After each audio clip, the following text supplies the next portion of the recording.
Assalamualaikum warahmatullahi wabarakatuh. Selamat pagi anak-anak, ketemu lagi ya sama Bu Yeni hari ini. Nah, sekarang kita sudah mulai online lagi belajarnya dan kalian harus simak video Ibu dari awal sampai akhir ya. Nah, sebelum belajar jangan lupa kalian mandi dulu, terus sarapan dan berdoa agar kalian bisa memahami pembelajaran hari ini ya. Nah, untuk hari ini kalau hari Jumat kita tematiknya hanya ketemu di akhir pembelajaran ya, hanya satu saja. Nah, kemarin kita sudah masuk tema 2 ya pada pembelajaran 1 dan pembelajaran 2 pada subtema 1 ya. Nah, saat di sekolah kita sudah belajar apa saja kemarin ya? Kita belajar tentang dongeng. Terus kita mengetahui pesan moral yang ada di dalam dongeng. Terus apa lagi yang kita pelajari? Ya, cara menghitung penjumlahan secara komutatif. Ada yang masih ingat komutatif apa? Komutatif adalah pertukaran di mana angka bilangannya bila ditukar atau dipindahkan letaknya akan jumlahnya tetap sama. Ya, kalian kemarin sudah pada pintar, sudah pada paham dan menghitungnya rata-rata sudah pada benar ya, karena ini masih tentang penjumlahan nih yang ada di halaman 7.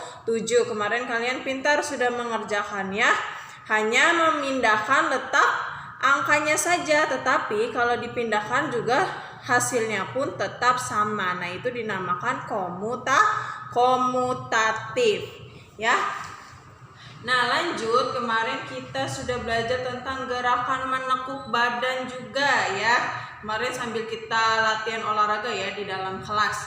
Nah, lanjut, sekarang kita belajar di pembelajaran 3.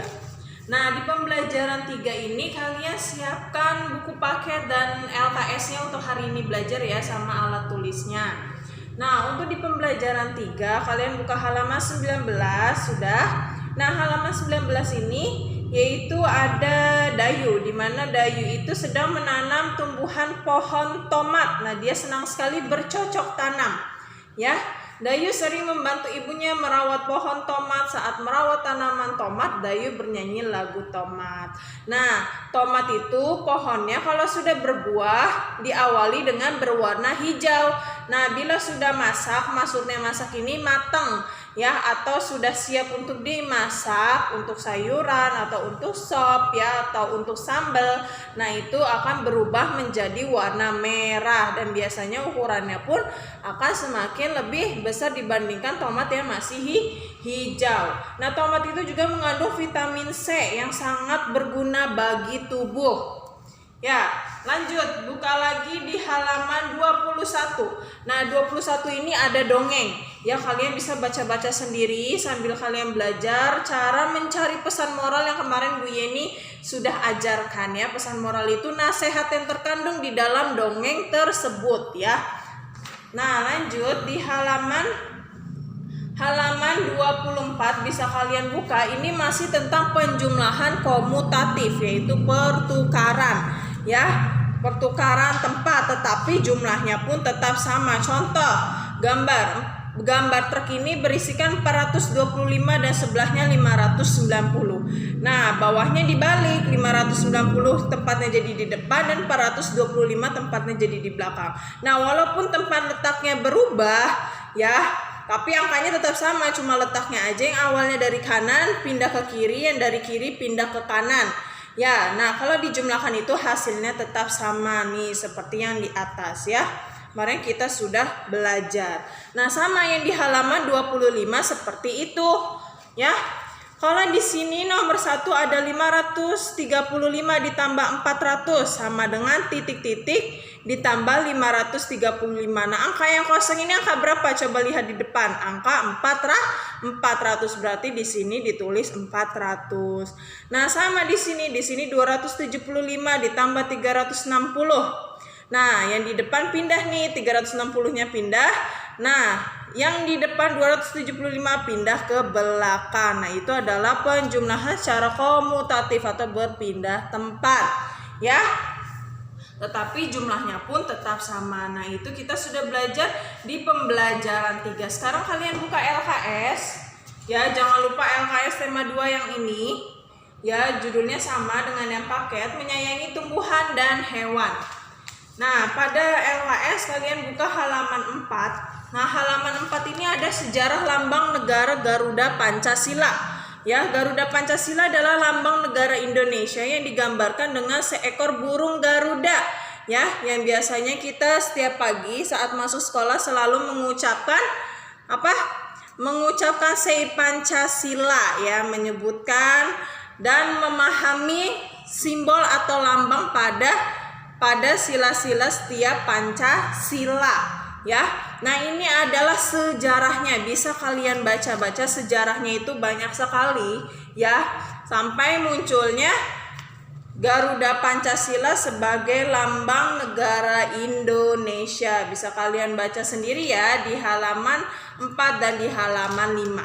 Nah, lanjut di halaman 6. Di halaman 6 ini ada manfaat tumbuhan bagi kehidupan manusia. Kemarin kita sudah belajar juga ya, manfaatnya itu banyak sekali tumbuhan untuk manusia.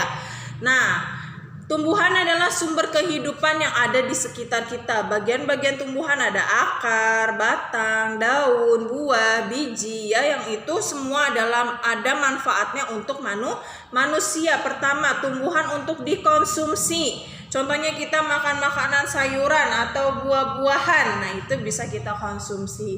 Yang kedua, tumbuhan membuat udara dan lingkungan menjadi sejuk. Nah, kalau kita menanam pohon banyak akan menimbulkan atau mengeluarkan udara-udara yang sejuk, yang bagus untuk kita hirup. Ya, yang ketiga, tumbuhan pelindung dari sinar matahari. Nah, yang biasanya rumahnya gersang nih, yang nggak ada pepohonan, bila kita menanam pohon, maka kita akan dilindungi rumahnya dari sinar matahari, jadi tidak terlalu panas. Yang keempat, tumbuhan sebagai tanaman hias. Sudah pasti ya, tumbuhan itu banyak banget macam-macamnya dan warnanya pun bermacam-macam, jadi bagus untuk tanaman hias. Yang kelima, tumbuhan bisa diolah menjadi kerajinan tangan juga, ya, sebagai interior rumah juga bisa, ya. Yang keenam, tumbuhan bisa dijadikan obat kesehatan. Nah, ada beberapa tumbuhan yang bisa dijadikan obat kesehatan seperti daun sirih. Ya, itu juga bisa menjadi obat. Nah, lanjut lagi di halaman 8. Di halaman 8 itu ada peran tumbuhan bagi makhluk hidup. Nah, peran tumbuhan bagi makhluk hidup itu ada beberapa di sini dijelaskan. Yang pertama, tumbuhan sebagai paru-paru di dunia dan sebagai elemen hijau, ya, yang menghasilkan oksigen yang bagus untuk pernafasan. Yang kedua, tumbuhan menjadi pengatur lingkungan. Yang ketiga, pencipta lingkungan hidup atau disebut dengan ekologis. Yang keempat, penyeimbang alam, merupakan pembentuk tempat-tempat hidup alami bagi satwa yang hidup di sekitarnya. Yang kelima, tumbuhan sebagai pelindung terhadap kondisi fisik alam sekitarnya atau angin kencang, terik matahari, gas, debu, dan kebisingan suara atau polusi. Dan banyak peran tumbuhan untuk makhluk hidup. Diharapkan kita memiliki kesadaran untuk menghijaukan lingkungan dengan cara menanam tumbuhan di lingkungan sekitar, tujuannya agar tidak merusak sistem kehidupan makhluk hidup.